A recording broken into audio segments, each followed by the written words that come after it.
ലൈംഗിക പീഡന കേസിൽ രാഹുൽ മാങ്കൂട്ടത്തിൽ MLA-ക്കായി തെരച്ചിൽ ഊർജിതമാക്കിയ അന്വേഷണ സംഘം കേരളത്തിലും തമിഴ്നാട്ടിലുമാണ് ഇപ്പോൾ പ്രധാനമായും പരിശോധന നടക്കുന്നത്. പരാതിക്കാരുടെ വിവരങ്ങൾ വെളിപ്പെടുത്തിയ കേസിൽ അറസ്റ്റിലായ രാഹുൽ ഈശ്വറിനെ ഇന്ന് കോടതിയിൽ ഹാജരാക്കും. കേസിൽ പ്രതി ചേർത്ത സന്ദീപ് വാര്യർ, മഹിളാ കോൺഗ്രസ് നേതാവ് രഞ്ജിത പുളിക്കൻ ഉൾപ്പെടെയുള്ള ആളുകളെ കൂടി പോലീസ് ചോദ്യം ചെയ്യുമെന്നാണ് നമുക്ക് ലഭിക്കുന്ന വിവരം. തിരുവനന്തപുരത്ത് ഈ തെരച്ചിലിന്റെ വിശദാംശങ്ങളുമായി ഷബീദ് റാവുത്തറും അതുപോലെ പാലക്കാട് നടക്കുന്ന തെരച്ചിലിനെ കുറിച്ച് പറയാൻ ഐഷത്ത് ഉൽ ഷംനയും പത്തനംതിട്ടയിലെ നെല്ലിമുകളിലെ വീട്ടിൽ നിന്ന് സലീം മാലിക്കും നമുക്കൊപ്പം ചേരും. ആദ്യം ഷബീദിലേക്ക്. Shabeed, good morning. പറയൂ ഷബീദ്, വിശദാംശങ്ങൾ. ആദ്യം രാഹുൽ ഈശ്വറിൻ്റെ കാര്യം. ഞാൻ ശ്രദ്ധിച്ചൊരു കാര്യം, നമ്മുടെ ചാനൽ ഉൾപ്പെടെ എല്ലാ ആളുകളും രാഹുൽ ഈശ്വറിനെ ചർച്ചയ്ക്കായി വിളിക്കാറുണ്ട്. എന്നാൽ രാഹുൽ ഈശ്വറിനൊരു പ്രശ്നം വന്നപ്പോൾ ഒരാൾ മാത്രമേ അദ്ദേഹത്തിൻ്റെ കൂടെ അവശേഷിച്ചിട്ടുള്ളൂ. അത് അദ്ദേഹത്തിൻ്റെ സ്വന്തം ഭാര്യ ദീപ്തി മാത്രമാണ്. മറ്റുള്ളവർ മിണ്ടുന്നില്ല. ഗുണമായാലും ദോഷമായാലും മിണ്ടാതിരിക്കുകയാണ് മറ്റുള്ള എല്ലാ ചാനലുകളും. ഓക്കെ, ദീപയാണ് ഭാര്യ. നമുക്കൊക്കെ എത്രയോ കാലമായി അറിയാവുന്ന ആളാണ് ദീപ. എഞ്ചിനീയറിംഗ് വിദ്യാർത്ഥിനിയായി ദീപ തിരുവനന്തപുരത്ത് പഠിക്കുമ്പോൾ മുതൽ അറിയാം. പക്ഷേ ആ കുട്ടിയുടെ ഒരു മനോവേദന ഇന്നലെ ഞാൻ ടെലിവിഷനിൽ ശ്രദ്ധിച്ചു. അപ്പോഴാണ് ഞാൻ ആലോചിച്ചത്, നമ്മൾ ഉൾപ്പെടെയുള്ള ആളുകളും കുറ്റവാളികളാണ്. ഈ കാര്യം രാഹുൽ ഈശ്വർ ചെയ്ത് ശരിയോ തെറ്റോ എന്നുള്ള ഒരു ന്യായവിധിയിലേക്ക് ഞാൻ പോകുന്നില്ല. പക്ഷേ ഒരു അഭിപ്രായം പറയാൻ പോലും ആളുകളില്ല. ഇത് തന്നെയാണ് എല്ലാവരുടെയും അനുഭവം. കുടുംബം മാത്രമേ കൂടെ കാണൂ. പറയൂ Shabeed Ravuthar. Very good morning. എസ്കൻ, നാടകീയമായ സംഭവങ്ങളാണ് ഈ രാഹുൽ മാങ്കൂട്ടത്തലിന്റെ എതിരെയുള്ള ലൈംഗിക പീഡന ആരോപണവുമായി ബന്ധപ്പെട്ട് കേസുമായി ബന്ധപ്പെട്ട് ഇന്നലെയൊക്കെ നമ്മൾ കണ്ടതിൽ. പ്രത്യേകിച്ച് ഈ ഇരയെ അല്ലെങ്കിൽ അതിജീവിതയുടെ ഐഡന്റിറ്റി വെളിപ്പെടുത്തിയ സംഭവവുമായി ബന്ധപ്പെട്ടായിരുന്നു രാഹുൽ ഈശ്വറിനെ അറസ്റ്റ് ചെയ്തത്. മാത്രവുമല്ല, അക്കാര്യത്തിൽ സൈബർ പോലീസിന്റെ നടപടി അത് വളരെ വേഗത്തിലുമായിരുന്നു. സംസ്ഥാനത്തിന്റെ ക്രമസമാധാന വിഭാഗം ചുമതലയുള്ള ADGP H. വെങ്കടേഷ് ഇന്നലെ രാവിലെയാണ് പോലീസിന് നിർദ്ദേശം നൽകിയത്. ഈ അതിജീവിതയെ അധിക്ഷേപിക്കുന്ന തരത്തിലേക്ക്, അവരുടെ ഐഡന്റിറ്റി വെളിപ്പെടുത്തുന്ന തരത്തിലേക്ക് ആരൊക്കെ പെരുമാറിയിട്ടുണ്ടോ അവർക്കെതിരെ കേസെടുക്കണമെന്ന്. അങ്ങനെയാണ് വളരെ പ്രധാനപ്പെട്ട നീക്കങ്ങളിലേക്ക് തൈക്കാട് സൈബർ പോലീസ് കടന്നത്. അങ്ങനെ രാഹുൽ ഈശ്വറിന്റെ പൗടിക്കോണത്തെ വീട്ടിൽ പോകുന്നു, ഹാജരാകാൻ അദ്ദേഹത്തിനോട് ആവശ്യപ്പെടുന്നു. അതിനുശേഷം അദ്ദേഹം എത്തുന്നു.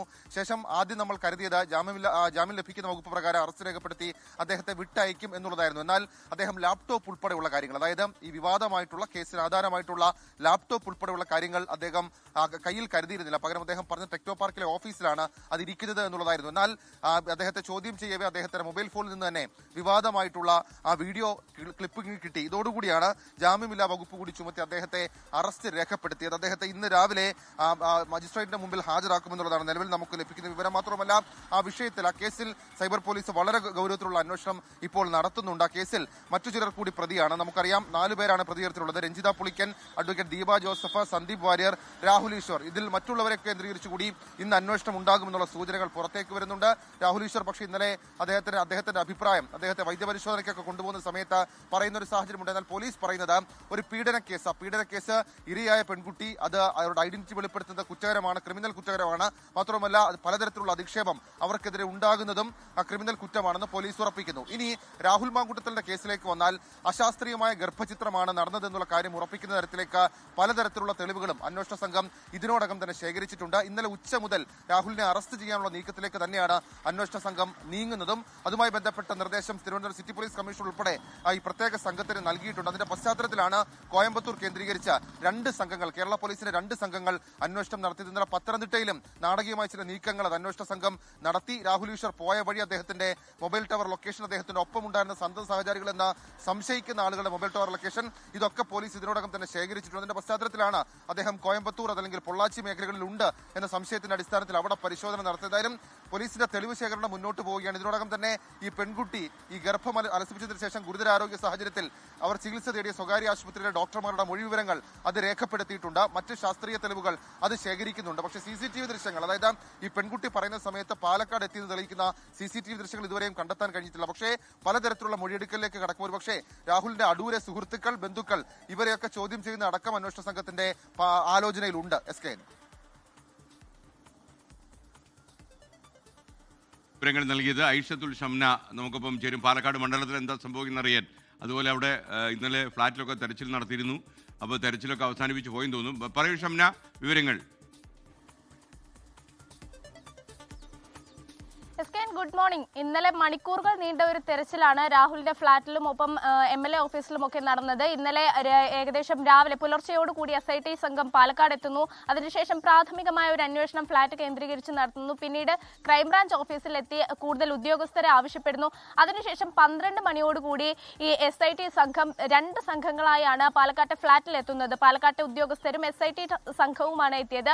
തുടർന്ന് 4 മണിവരെ, അതായത് ഏകദേശം 4 മണിക്കൂറോളം നീണ്ട ഒരു വിവരശേഖരണം ആണ് അവിടെ നടന്നത്. അവിടെ തന്നെ ഈ രാഹുലിന്റെ സന്തത സഹചാരി എന്നൊക്കെ പറയുന്നത് പോലെ തന്നെ ഈ PA എപ്പോഴും ഒപ്പമുള്ള ഫസലിനെ വിളിച്ചു. അതിനുശേഷം ഫസലിൽ നിന്നും മൊഴിയെടുത്തു. കാരണം ഈ അവസാന ദിവസങ്ങളിലൊക്കെ ഫസൽ തന്നെയായിരുന്നു ഒപ്പം ഉണ്ടായിരുന്നത്. മാത്രവുമല്ല, ഈ കണ്ണാടിയിൽ പ്രചരണത്തിൽ ഇരിക്കെയാണ് MLA കാണാതാവുന്നതും ഈ ഒളിവിൽ പോയെന്ന് സംശയിക്കുന്നതും. ഈ ഒരു ഘട്ടത്തിൽ ഫസലായിരുന്നു കൂടെ ഉണ്ടായിരുന്നത്. അതുകൊണ്ട് തന്നെ ഈ ഫസലിൽ നിന്നും കൂടുതൽ വിവരങ്ങൾ തേടി. പക്ഷേ ഏറ്റവും നിർണായകമായത് ഇക്കാര്യത്തിൽ CCTV ദൃശ്യങ്ങളായിരുന്നു. ഈ യുവതിയുടെ മൊഴി പ്രകാരം പാലക്കാട്ടെ ഫ്ളാറ്റിൽ എത്തിച്ച് പീഡിപ്പിച്ചു എന്ന് പറയപ്പെടുന്ന ദിവസങ്ങളിലെ CCTV ദൃശ്യങ്ങൾ ശേഖരിക്കാൻ അന്വേഷണ സംഘത്തിന് കഴിഞ്ഞില്ല. ഈ ഫ്ളാറ്റിലെ CCTVയുടെ DVRലെ ബാക്കപ്പ് കുറവായതാണ് കാരണം. 1 മാസത്തെ ബാക്കപ്പ് മാത്രമേ ഉള്ളൂ നിലവിൽ ഈ ഫ്ളാറ്റിലെ CCTVക്കുള്ളത്. അതിനാൽ തന്നെ നിർണായകമായ CCTV ദൃശ്യങ്ങൾ ലഭ്യമായില്ല. പക്ഷേ കഴിഞ്ഞ 1 മാസം വരെയുള്ള CCTV ദൃശ്യങ്ങൾ ഈ അന്വേഷണ സംഘം ശേഖരിച്ചിട്ടുണ്ട്. ഒപ്പം തന്നെ ഈ അവസാന ദിവസം ഈ രാഹുൽ ഒളിവിൽ പോകുന്ന അന്ന് കണ്ണാടിയിൽ നിന്നും തിരികെ ഫ്ളാറ്റിലെത്തി ഔദ്യോഗിക വാഹനം ഫ്ളാറ്റിൽ നിർത്തി. അതിനുശേഷം ഒരു സുഹൃത്തിന്റെ സ്വകാര്യ വാഹനത്തിലാണ് രാഹുൽ പോകുന്നത്. ഈ ഒരു ദൃശ്യങ്ങളിൽ ഈ രാഹുൽ ഇങ്ങനെ വന്ന് വാഹനം മാറുന്ന ദൃശ്യങ്ങളടക്കം ലഭ്യമായേക്കാവുന്ന CCTV ദൃശ്യങ്ങളാണ് ഇപ്പോൾ അന്വേഷണ സംഘം ശേഖരിച്ചിട്ടുള്ളത്. അതിനുശേഷം ഈ 4 മണിക്കൂർ നീണ്ട ഒരു വിവരശേഖരണത്തിനും ചോദ്യം ചെയ്യലിനും ശേഷം പിന്നീട് SIT സംഘം ഫ്ളാറ്റിൽ നിന്നും മടങ്ങിപ്പോയി. പിന്നീട് രാത്രിയോടുകൂടി രാഹുലിന്റെ ഡ്രൈവറെ വിളിച്ചു വരുത്തി, പ്രത്യേക ഒരു കേന്ദ്രത്തിലേക്ക് വിളിച്ചു വരുത്തിയാണ് ഡ്രൈവറിൽ നിന്നും മൊഴിയെടുക്കുന്നത്. അതായത് ഈ രാഹുൽ പോകുന്ന ദിവസങ്ങളിലൊക്കെ രാഹുൽ എവിടെ നിന്നും വാഹനം മാറി എങ്ങോട്ട് പോയി എന്നതടക്കമുള്ള കാര്യങ്ങളിൽ ഈ ഡ്രൈവർക്കും ഒപ്പം PA ഫസലിനും നിർണായകമായ ചില കാര്യങ്ങൾ അറിയാമെന്നാണ് അന്വേഷണ സംഘം കരുതുന്നത്. അതുകൊണ്ട് തന്നെ ഡ്രൈവറിൽ നിന്നും മൊഴിയെടുത്തു. പിന്നീട് MLA ഓഫീസ് ഇന്നലെ വൈകിട്ടൊക്കെ അടച്ച് ഇട്ട നിലയിലായിരുന്നു. പക്ഷേ പിന്നീട് ഇവരെ വിളിച്ചു വരുത്തി, MLA ഓഫീസിലെ ജീവനക്കാരെ വിളിച്ചു വരുത്തി ഓഫീസ് തുറക്കണമെന്ന് ആവശ്യപ്പെട്ടു. അവിടെയും SIT സംഘം എത്തി. അങ്ങനെ വിശദമായ ഒരു തെളിവെടുപ്പ് അല്ലെങ്കിൽ വിവരശേഖരണം തന്നെയാണ് ഇന്നലെ നടന്നത്. പക്ഷേ ചില നിർണായകമായ വിവരങ്ങൾ ഇനിയും ലഭ്യമായിട്ടില്ല. അതിന്റെ അടിസ്ഥാനത്തിൽ തന്നെ വരും ദിവസങ്ങളിലും SIT സംഘം അന്വേഷണം തുടരും. ഒപ്പം തന്നെ പാലക്കാട് തുടരുമെന്നാണ് മനസ്സിലാക്കുന്നത്. ഇന്ന് എന്തായാലും ഈ ഫ്ളാറ്റ് കേന്ദ്രീകരിച്ച് കൂടുതൽ അന്വേഷണവും ഈ ഫ്ളാറ്റിലെ ജീവനക്കാരുൾപ്പെടെയുള്ളവരിൽ നിന്നും മൊഴിയെടുക്കലും ഉണ്ടാകും. അതിനാൽ തന്നെ ഈ തിരുവനന്തപുരത്ത് നിന്ന് എത്തിയ പ്രത്യേക അന്വേഷണ സംഘം പാലക്കാട് തുടരുകയാണ്. മറ്റൊന്ന്, രാഹുൽ എവിടെ എന്നതിന് ഇപ്പോഴും ഉത്തരമായിട്ടില്ല. ഇപ്പോഴും കോയമ്പത്തൂർ കേന്ദ്രീകരിച്ച് ചില അന്വേഷണങ്ങൾ നടക്കുന്നുണ്ട്. പക്ഷെ ആ ഘട്ടത്തിലൊക്കെ ഈ രാഹുൽ ഇവിടെ പാലക്കാട് തന്നെ ഉണ്ടാകാം എന്നൊരു സംശയവുമുണ്ട്.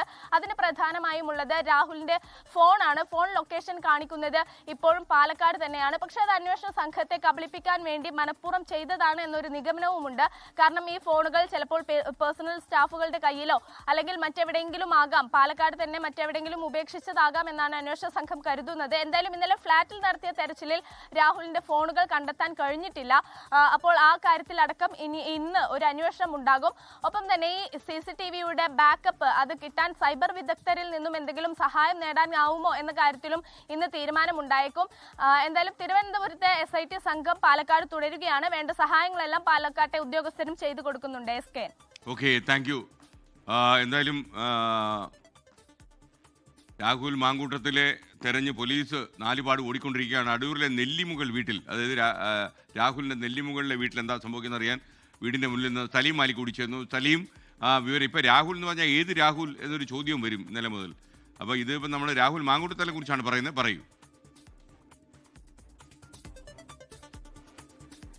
അതെ, രാഹുൽ മാങ്കൂട്ടത്തിൻ്റെ അടൂർ നെല്ലിമുകളിലുള്ള വീടിന് മുന്നിലാണ് ഞാനിപ്പോൾ നിൽക്കുന്നത്. സാധാരണഗതിയിൽ ഈ വിവാദം ആരംഭിച്ചതിന് പിന്നാലെ തന്നെ അത് ഒരു കേസ് എന്ന നിലയിലേക്ക് പോകുന്നതിന് മുൻപ് ഈ നെല്ലിമുകളിലെ വീട്ടിൽ ഈ കോൺഗ്രസ് പ്രവർത്തകരായ ചില രാഹുൽ അനുയായികളൊക്കെ ആ ദിവസങ്ങളിൽ വന്നു പോവുകയും ഒക്കെ ചെയ്തിരുന്നു. പക്ഷേ ഇപ്പോൾ അങ്ങനെ പോലുമില്ല. ഇവിടെ ആരുമില്ലാത്ത ഒരു സ്ഥിതിയാണുള്ളത്. ആളൊഴിഞ്ഞ നിലയിലാണ് ഉള്ളത്. വീടിനകത്ത് രാഹുലിൻ്റെ അമ്മ ഉണ്ട് എന്നാണ് മനസ്സിലാക്കുന്നത്. അതിനപ്പുറത്തേക്ക് മറ്റാരും ഇവിടേക്ക് വരുന്നില്ല. കഴിഞ്ഞ ദിവസം ഈ വിവാദമുണ്ടായി ഈ കേസ് നൽകിയതിന് തൊട്ടു പിന്നാലെ തന്നെ വീട്ടിലേക്ക് SFI ഒരു മാർച്ച് നടത്തിയിരുന്നു. അതിനപ്പുറത്തേക്ക് ഈ വീട്ടിലേക്ക് പ്രതിഷേധവും ഉണ്ടാകുന്നില്ല എന്നുള്ളതാണ്. പ്രത്യേകിച്ചും പോലീസും ഈ ഘട്ടത്തിൽ ഇവിടെ 2 ബാരിക്കേഡുകൾ സ്ഥാപിച്ചിട്ടുണ്ട്. ഏതെങ്കിലും തരത്തിൽ ഈ പ്രദേശത്തേക്ക് സ്ഥാപിച്ചിട്ടുണ്ട്. അപ്രതീക്ഷിതമായ പ്രതിഷേധം ഉണ്ടാകുന്നെങ്കിൽ അതിനെ നേരിടാനായി 2 ബാരിക്കേഡുകൾ സ്ഥാപിച്ചിട്ടുണ്ട് എന്നതിനപ്പുറത്തേക്ക് പോലീസും ഇവിടേക്ക് ഒരു പരിശോധന എന്ന നിലയിലേക്ക് കടന്നിട്ടില്ല. അതിന്റെ പ്രധാനപ്പെട്ട കാരണം രാഹുൽ പത്തനംതിട്ടയിൽ ഇല്ല എന്നാണ് പോലീസിന്റെ നിലവിലെ കണക്കുകൂട്ടൽ. പക്ഷേ അപ്പോഴും പത്തനംതിട്ടയിൽ തന്നെയുള്ള രാഹുൽ മാങ്കൂട്ടത്തിന്റെ സുഹൃത്തുക്കളുടെ ഫോൺ കോളുകളും ഫോൺ വിവരങ്ങളും പോലീസ് ശേഖരിക്കുന്നുണ്ട്.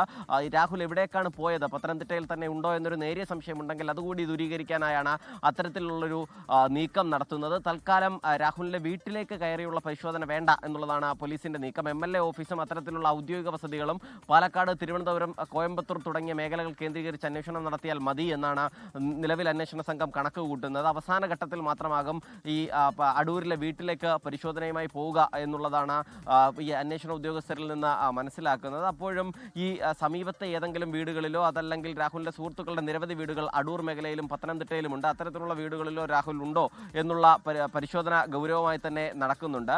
രാഹുലുമായി ഈ വിവാദം വന്നതിന് പിന്നാലെ നിരന്തരമായി ബന്ധം പുലർത്തിയിരുന്ന അടൂരിലെ യൂത്ത് കോൺഗ്രസിന്റെ ചില നേതാക്കളുണ്ട്. അവരെ ചുറ്റിപ്പറ്റിയും പോലീസ് അന്വേഷണം നടത്തുകയാണ് നിലവിൽ. SKN.